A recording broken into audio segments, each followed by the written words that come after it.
wararka naga soo gaaraya gobolka Raascaseer ee Puntland ayaa sheegaya in howlgallo ay qaadeen ciidamada ammaanka lagu soo qabtay doon siday hub sharci darro ah iyo raggii la socday kuwaas oo lagu sheegay inay ahaayeen burcadbadeed.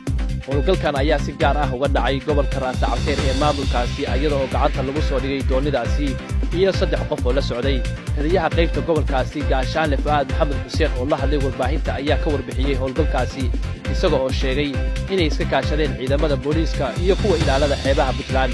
Fuad ayaa sheegay in hubka gacanta u soo galay uu ahaa mid casri ah oo ka koobnaa qoryo, rasaas iyo shidaal ay wateen burcadbadeedda la soo qabtay.